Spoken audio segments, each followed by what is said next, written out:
Good morning students, मैं नीतू चौधरी स्वागत करती हूँ आपका अपने परिवार स्वाध्याय श्री में। तो कैसे हैं आप सभी? आई होप अच्छे होंगे, स्वस्थ होंगे, घर पर होंगे, अपना और अपने परिवार वालों का ख्याल रख रहे होंगे। तो जैसा कि आप सभी को पता है, ये हमारी करंट अफेयर की क्लास है जो डेली सुबह 6 बजे होती है। कितने बजे? सुबह 6 बजे होती है। ठीक है, तो कॉपी और पेन लेके बैठेंगे, एक एक क्वेश्चन को अच्छे से नोट डाउन करते हुए चलेंगे। ठीक है, एक एक क्वेश्चन बहुत ही इम्पोर्टेंट है। तो शुरुआत करते हैं फर्स्ट क्वेश्चन से। आज का हमारा फर्स्ट क्वेश्चन क्या है? अब तो आप लोगों ने होली भी अच्छे से मना ली होगी। अब फिर से अपनी पढ़ाई को कंटिन्यू करेंगे, अच्छे से अपनी क्लास को लेंगे और अच्छे से नोट डाउन करेंगे। ठीक है, तो चलिए शुरुआत करते हैं फर्स्ट क्वेश्चन से कि हाल ही में किस प्रोफेसर को भौतिक विज्ञान के क्षेत्र में जीडी बिड़ला पुरस्कार, कौन सा पुरस्कार? जीडी बिड़ला पुरस्कार के लिए चुना गया है? Professor Amit Agarwal, professor GD Mishra, professor Ramvilas Sharma या प्रोफेसर नारायण प्रधान शर्मा? तो राइट आंसर क्या हो जाता है हमारा? प्रोफेसर नारायण प्रधान हो जाता है। क्या हो जाता है? प्रोफेसर नारायण प्रधान हो जाता है। इन्हें कौन सा पुरस्कार मिला है? तो ये इन्हें मिला है 31वें नंबर का पुरस्कार। कौन से नंबर का? 31वें नंबर का पुरस्कार मिला है। और अगर बात की जाए कि इससे पहले जो 29वें नंबर का पुरस्कार था वो किसे मिला था, उसकी बात की जाए तो उसमें वो मिला था रूप शर्मा को। किसे मिला था? रूप शर्मा को मिला था 29वां नंबर का जो पुरस्कार था। और कब मिला था? 2020 में मिला था। कब मिला था? 2020 में। तो ये जो पुरस्कार है जीडी बिड़ला पुरस्कार, ठीक है, ये किसे दिया गया है? प्रोफेसर नारायण प्रधान को दिया गया है। ठीक है, नेक्स्ट इसमें चलेंगे आगे। इसी में क्वेश्चन है कि बिड़ला पुरस्कार की शुरुआत कब हुई थी? जो ये बिड़ला पुरस्कार है इसकी शुरुआत कब हुई थी? तो इसकी शुरुआत की बात करते हैं। इसकी शुरुआत हुई थी 1991 में। कब हुई थी? 1991 में इसकी शुरुआत हुई थी। और जो 29वां भी मैंने आपको बताया कि 29वां जो जीडी बिड़ला पुरस्कार था वो किसे दिया गया था? तो वो दिया गया था रूप शर्मा को। किसे दिया गया था? रूप शर्मा को। प्रोफेसर रूप शर्मा को दिया गया था। कौन से नंबर का? 29वें नंबर का। ठीक है, कौन से नंबर का दिया गया था? 29वें नंबर का पुरस्कार दिया गया था। ठीक है, अब ये इसमें जो इनका शोध कार्य था किसका? प्रोफेसर नारायण का। प्रोफेसर नारायण का जो शोध कार्य था वो किस पर था, यानी किस चीज पर कार्य कर रहे थे? वो कर रहे थे प्रकाश उत्सर्जक अर्धचालक पर। किस पर कर रहे थे? प्रकाश उत्सर्जक अर्धचालक नैनो क्रिस्टल। ठीक है, तो अगर बात की जाए कि जो प्रोफेसर नारायण थे वो किस पर वो कर रहे थे? शोध कार्य कर रहे थे, रिसर्च कर रहे थे, तो वो कर रहे थे प्रकाश उत्सर्जक अर्धचालक नैनो क्रिस्टल पर। अब इसके बारे में संपूर्ण जानकारी आपको मिल गई है, यानी क्वेश्चन का पूरा पोस्टमार्टम हो चुका है। सबसे पहले कि जो बिड़ला पुरस्कार है उसकी शुरुआत कब हुई थी? तो 1991 में इसकी शुरुआत हुई थी। संयुक्त राष्ट्र ने की थी इसकी शुरुआत। अब अगर इस पूछा जाता है ये कौन से नंबर का पुरस्कार है जो इन्हें दिया गया है पर नारायण को, वो 31वें नंबर का पुरस्कार है। और अगर बात की जाए कि 29वें नंबर का, यानी इससे पहले जो पुरस्कार दिया गया था वो किसे दिया गया था? वो बिड़ला पुरस्कार दिया गया था रूप शर्मा को। किसे दिया गया था? रूप शर्मा को दिया गया था। फटाफट से नोट डाउन करेंगे। ठीक है, चलिए नेक्स्ट क्वेश्चन पे चलेंगे। नेक्स्ट क्वेश्चन है कि हाल ही में जारी वर्ल्ड हैप्पीनेस रिपोर्ट 2022 रैंकिंग के अनुसार कौन सा देश पहले स्थान पर पहुंचा है, यानी कौन सा देश पहले स्थान पर रहा है? तो पहले स्थान पर कौन सा देश रहा है? फिनलैंड रहा है। और कितनी बार रहा है? अब की बार 5वीं बार, लगातार 5वीं बार ये पहले स्थान पर रहा है फिनलैंड। अगर दूसरे नंबर की बात की जाए कि दूसरे नंबर पे कौन सा रहा है तो डेनमार्क रहा है दूसरे नंबर पर। ठीक है, अगर बात की जाए कि जो भारत है, भारत कौन से स्थान पर है, तो भारत का नंबर है 136वां, और इससे पहले कौन सा नंबर था, 139वां नंबर था। यानी पिछली बार जब वर्ल्ड हैप्पीनेस रिपोर्ट 2022 जो 2020 जो 21 जो रैंकिंग जारी की गई थी, उसमें भारत 139वें नंबर पर था, और अब की बार कौन से नंबर पर है, 136वें नंबर पर है। और अगर बात की जाए स्विट्जरलैंड की, तो स्विट्जरलैंड कौन से स्थान पर रहा है, बताएंगे फटाफट से। तो स्विट्जरलैंड रहा है चौथे स्थान पर। कौन से स्थान पर रहा है, चौथे स्थान पर स्विट्जरलैंड रहा है। यानी पहले स्थान पर फिनलैंड, दूसरे स्थान पर डेनमार्क,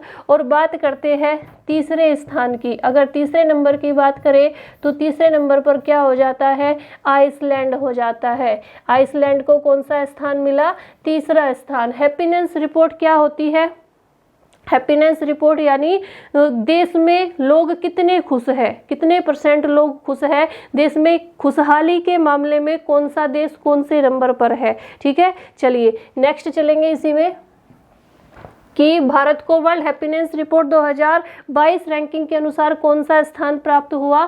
तो भारत को क्या कौन सा स्थान प्राप्त हुआ, मैंने अभी बताया आपको। तो भारत को हुआ है 136वां। कौन सा हुआ है,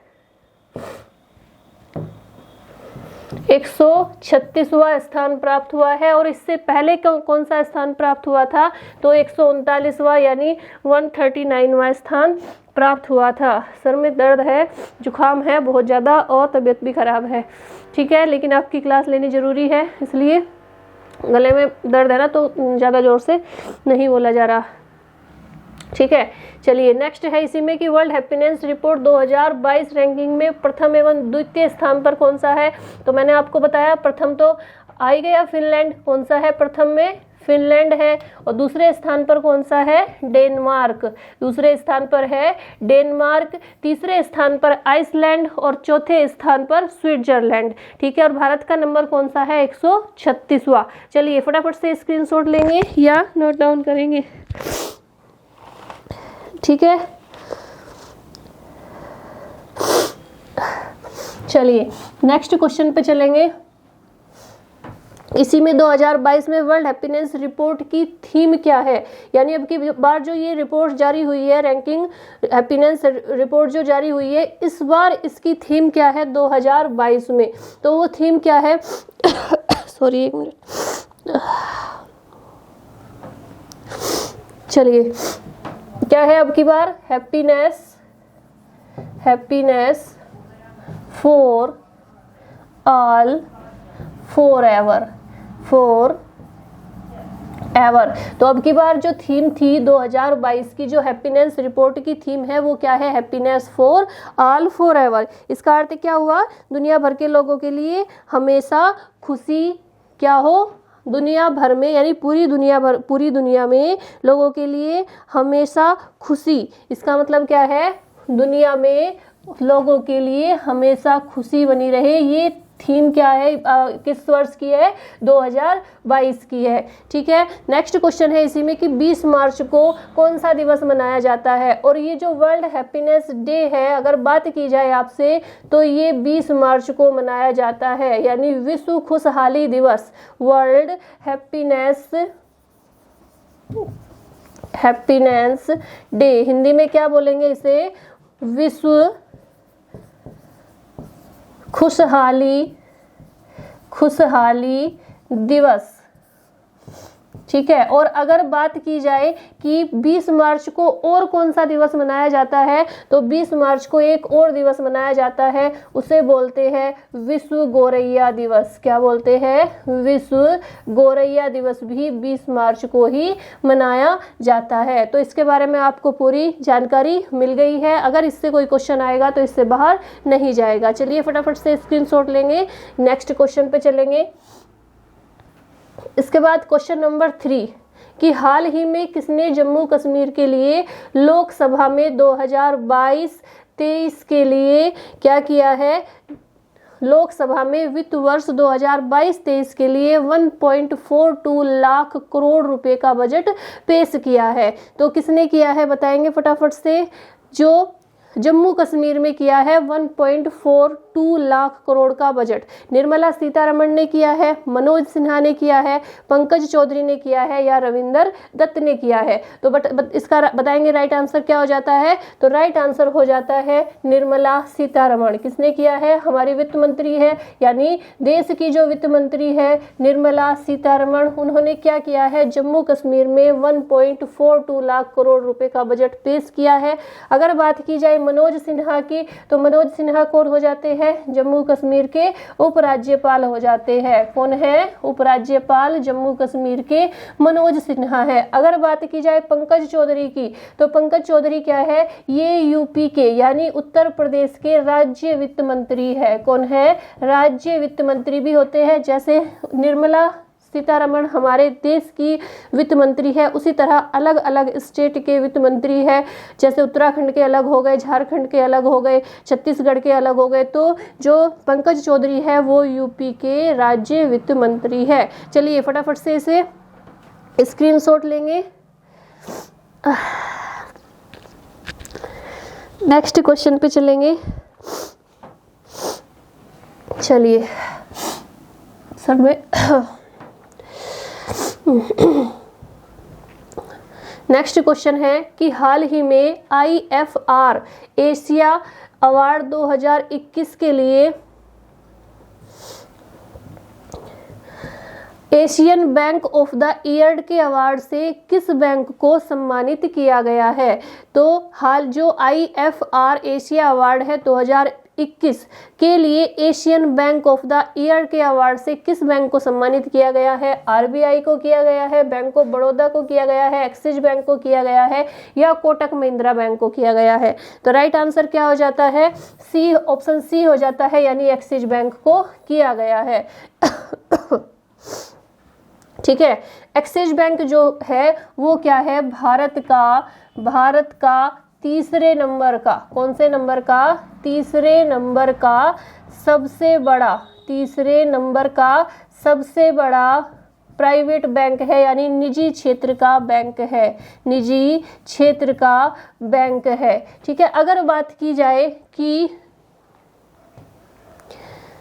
राइट आंसर क्या हो जाता है, एक्सिस बैंक। अगर बात की जाए, ये तो तीसरे नंबर का हो गया, कि पहले नंबर का कौन सा है। अगर निजी क्षेत्र के पहले सबसे बड़े बैंक की बात की जाए तो उसका नाम क्या है, HDFC। कौन सा बैंक है, HDFC है। और अगर दूसरे नंबर की बात की जाए तो दूसरे नंबर का बैंक है ICICI बैंक। कौन सा बैंक है, ICICI बैंक दूसरे नंबर का बैंक है। चलिए इसी में क्वेश्चन है कि देश का पहला सबसे बड़ा निजी बैंक कौन सा है। तो मैंने अभी आपको बताया कि देश का सबसे बड़ा पहला निजी बैंक कौन सा है, तो वो है HDFC। कौन सा है, HDFC पहला निजी क्षेत्र का सबसे बड़ा बैंक है।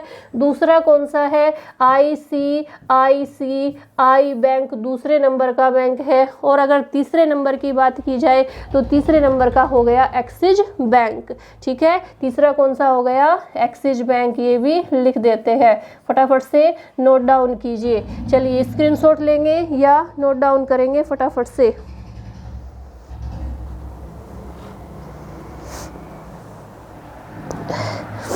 चलिए नेक्स्ट क्वेश्चन पे चलेंगे कि जो एक्सिस बैंक है, इसी में एक्सिस बैंक है जो वो लगातार 15 कैलेंडर वर्षों से ब्लूमबर्ग लीग टेबल रैंकिंग में नंबर 1 पर रहा है।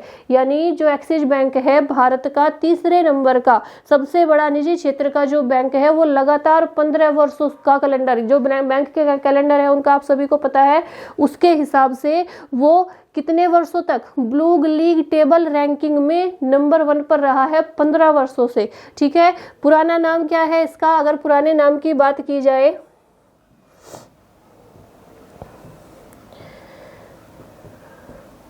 चलिए, अगर पुराना नाम यानी जो ये एक्सिस बैंक था, इससे पहले UTI बैंक के नाम से जाना जाता था। किस बैंक के नाम से, UTI बैंक के नाम से जाना जाता था। फिर इसका नाम बदलकर क्या कर दिया गया, एक्सिस बैंक कर दिया गया।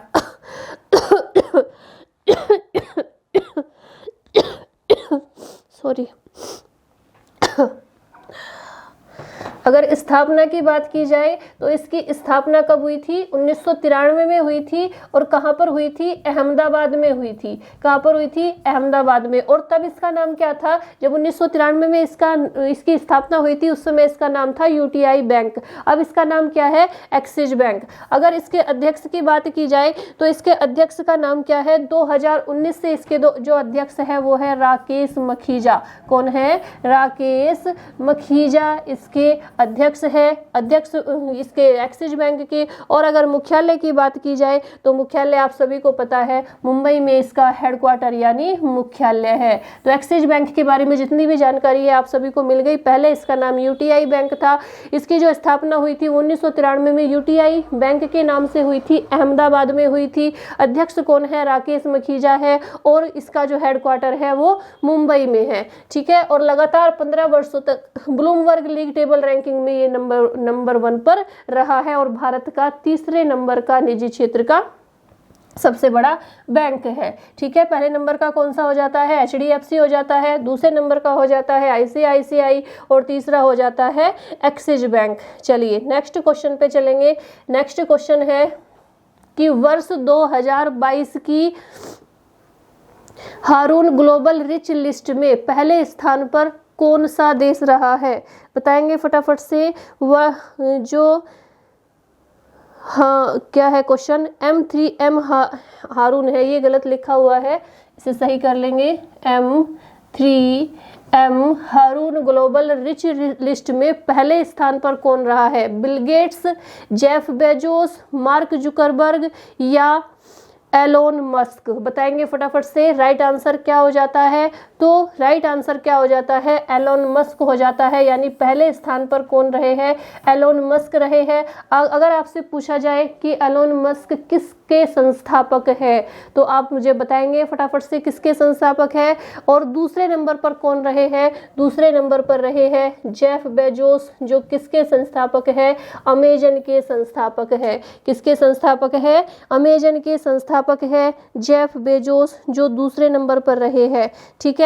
चलिए इसी में चलेंगे आगे। तो राइट आंसर क्या हो जाता है? एलोन मस्क, जो पहले स्थान पर रहे हैं। ये किस स्थान पर रहे हैं? पहले स्थान पर। और दूसरे स्थान पर कौन रहे हैं? जेफ बेजोस, यानी अमेजन के जो संस्थापक है वो रहे हैं। इसी में नेक्स्ट क्वेश्चन है कि स्पेस एक्स और टेस्ला के संस्थापक कौन है? बताइए फटाफट से। स्पेस एक्स और टेस्ला के संस्थापक कौन है? तो जाहिर सी बात है एलन मस्क ही है। एलोन मस्क भी बोल सकते हैं या एलन मस्क भी बोल सकते हैं, जिन्होंने स्पेस एक्स और टेस्ला की स्थापना की है। इसके बाद अमेजन के संस्थापक आ जाते हैं। तो आप सभी को पता है जेफ बेजोस अमेजन के संस्थापक हो जाते हैं।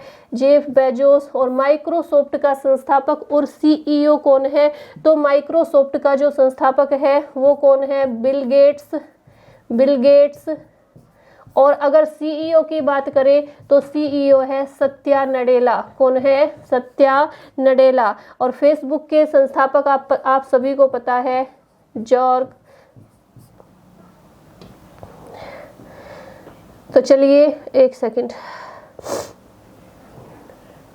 मार्क जुकरबर्ग संस्थापक है। एक सेकंड। तो ये जो चारों यहाँ पे ऑप्शन है मैं यहीं पे आपको क्लियर करा देती हूँ कि कौन कौन किसके संस्थापक है। ठीक है। चलिए तो मैंने अभी आपको बताया बिल गेट्स किसके संस्थापक है? माइक्रोसॉफ्ट के। माइक्रोसॉफ्ट। और अगर सीईओ की बात की जाए तो कौन है? सत्या नडेला यहाँ के सीईओ है। जेफ बेजोस अमेजन के संस्थापक है। मार्क जुकरबर्ग फेसबुक के संस्थापक है। और एलोन मस्क टेस्ला और स्पेस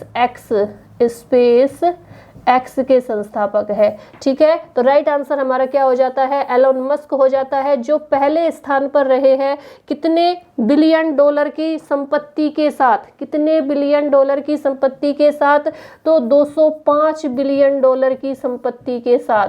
कितने, 205 बिलियन डॉलर की संपत्ति के साथ पहले स्थान पर रहे हैं। और जो दूसरे स्थान पर रहे हैं जेफ बेजोस, ये 188 बिलियन डॉलर की संपत्ति के साथ दूसरे स्थान पर रहे हैं। यानी जो जेफ बेजोस है वो 188 बिलियन डॉलर की संपत्ति के साथ, और जो कौन है प्रथम स्थान पर है एलन मस्क, वो 205 बिलियन डॉलर की संपत्ति के साथ पहले स्थान पर रहे हैं। ठीक है, चलिए नेक्स्ट क्वेश्चन पे चलेंगे।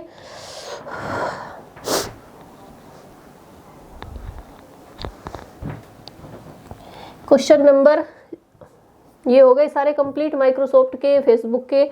अब आ जाता है क्वेश्चन नंबर 6 कि पूर्वी अफ्रीका के किस देश ने महात्मा गांधी ग्रीन ट्रायंगल का अनावरण किया है। बताएंगे फटाफट से, किसने किया है, तंजानिया ने, मेडागास्कर ने, केन्या ने या सूडान ने। महात्मा गांधी ग्रीन ट्रायंगल का जो अनावरण किया है वो किसने किया है, तो राइट आंसर क्या हो जाता है, मेडागास्कर हो जाता है। मेडागास्कर ने किया है।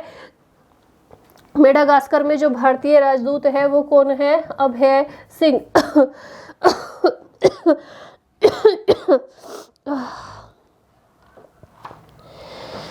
ठीक है, भारतीय राजदूत कौन है, अभय कुमार है। ठीक है, तो राइट आंसर क्या हो जाता है, ऑप्शन बी यानी मेडागास्कर इसका राइट आंसर हो जाता है। इसी में नेक्स्ट चलेंगे कि विश्व का चौथा सबसे बड़ा द्वीप और उसकी राजधानी क्या है। तो विश्व का सबसे चौथे नंबर का जो सबसे बड़ा द्वीप है वो कौन सा है, वो मेडागास्कर है। कौन सा है, मेडागास्कर विश्व का चौथा सबसे बड़ा द्वीप है। और अगर कैपिटल की बात की जाए, राजधानी की बात की जाए, तो राजधानी क्या हो जाती है, अंतानानारिवो। क्या हो जाती है, अंतानानारिवो यहाँ की कैपिटल हो जाती है, राजधानी हो जाती है। और ये विश्व का चौथा सबसे बड़ा द्वीप है मेडागास्कर। चलिए फटाफट से स्क्रीनशॉट लेंगे, नेक्स्ट क्वेश्चन पे चलेंगे। नेक्स्ट क्वेश्चन है कि भारत की पहली hydrogen fuel cell car Toyota Mirai launch करने वाला मंत्रालय कौन सा है। बताएंगे फटाफट से, राइट आंसर क्या हो जाता है, तो राइट आंसर क्या है, केंद्रीय सड़क परिवहन एवं राजमार्ग मंत्रालय, वाणिज्य मंत्रालय, कारपोरेट मंत्रालय या शिक्षा मंत्रालय। तो राइट आंसर हो जाता है हमारा ऑप्शन ए यानी केंद्रीय सड़क परिवहन एवं राजमार्ग मंत्रालय। और अगर इसके मंत्री की बात की जाए तो नितिन गडकरी इसके मंत्री हो जाते हैं। कौन हो जाते हैं, नितिन गडकरी 2019 से सड़क परिवहन एवं राजमार्ग मंत्रालय के मंत्री है। चलिए फटाफट से नोट डाउन करेंगे, नेक्स्ट क्वेश्चन पे चलेंगे। क्वेश्चन नंबर 7 के बाद आ जाता है क्वेश्चन नंबर 8 कि हाल ही में इसरो द्वारा किस राज्य के श्रीहरिकोटा सतीश धवन अंतरिक्ष केंद्र में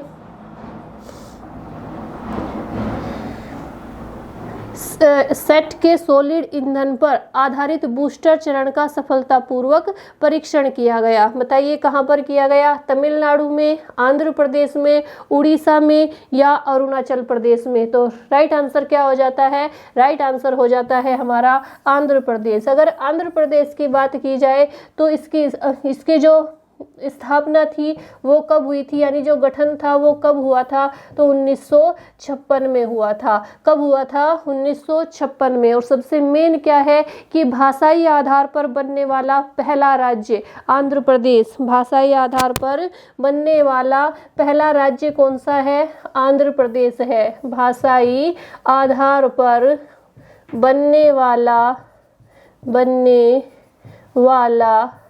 पहला राज्य अगर आपसे पूछा जाए तो वो कौन सा हो जाता है, आंध्र प्रदेश हो जाता है। चलिए नेक्स्ट चलेंगे इसी में कि ये आ गया क्वेश्चन फिर से कि भाषाई आधार पर बनने वाला पहला राज्य कौन सा है, तो मैंने अभी लिखा है कौन सा है, आंध्र प्रदेश है। ठीक है, तो आप लोग लिख लेंगे आंध्र प्रदेश।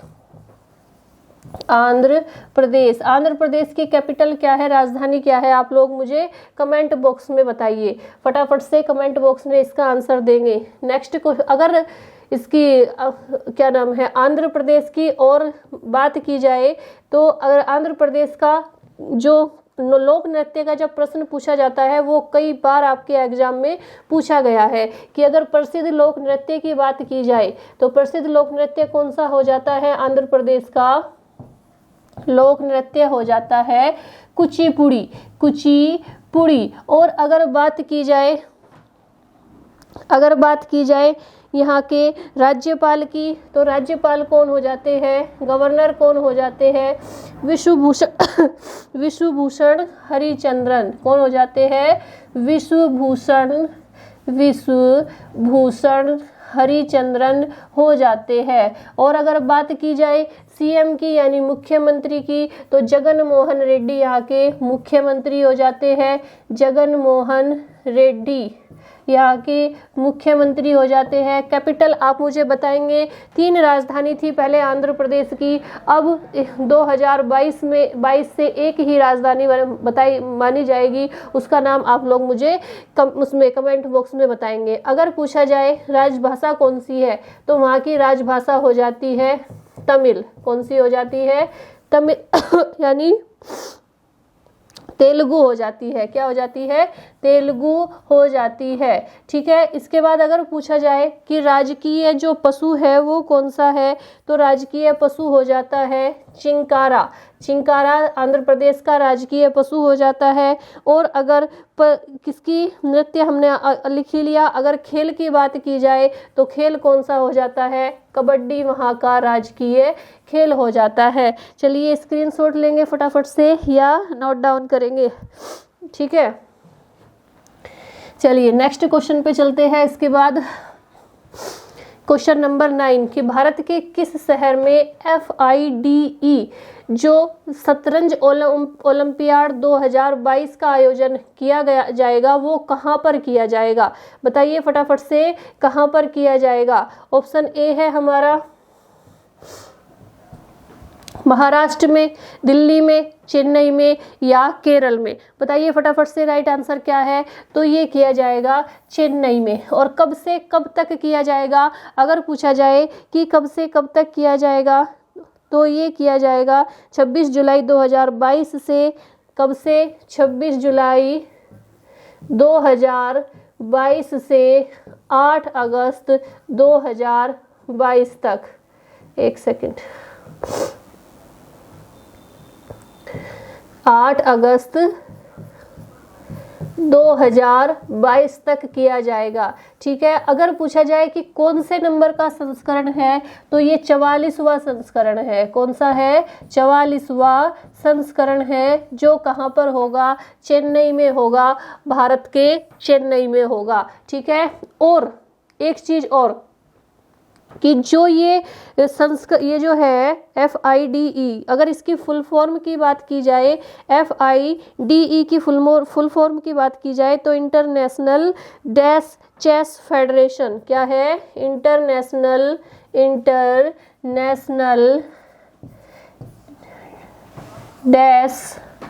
क्यों नहीं चल रहा भाई, चेस फेडरेशन इसकी फुल फॉर्म हो जाती है। और एक बात और याद रखने योग्य है कि इसकी जो स्थापना हुई थी वो 1927 में हुई थी। कब हुई थी, 1927 में इसकी स्थापना हुई थी। और स्थापना के बाद आज तक भारत ने इसकी मेजबानी नहीं की, पहली बार भारत इसकी मेजबानी कर रहा है। 1927 में स्थापना हुई थी। 1927 में स्थापना के बाद चेन्नई यानी भारत में जो चेन्नई है, जो भारत है, चेन्नई तो भारत में ही है ना, आप सभी को पता है। तो भारत पहली बार स्थापना के बाद पहली बार इसकी मेजबानी कर रहा है। ये नोट डाउन करने वाली बात है, तो नोट डाउन कर लेंगे। पहली बार भारत इसकी मेजबानी करेगा, भारत इसकी मेजबानी करेगा। ठीक है, कब से कब तक होगा, 26 जुलाई 2022 से 8 अगस्त 2022 तक ये चलेगा। चलिए फटाफट से स्क्रीनशॉट लीजिए, फिर नेक्स्ट क्वेश्चन पे चलते हैं।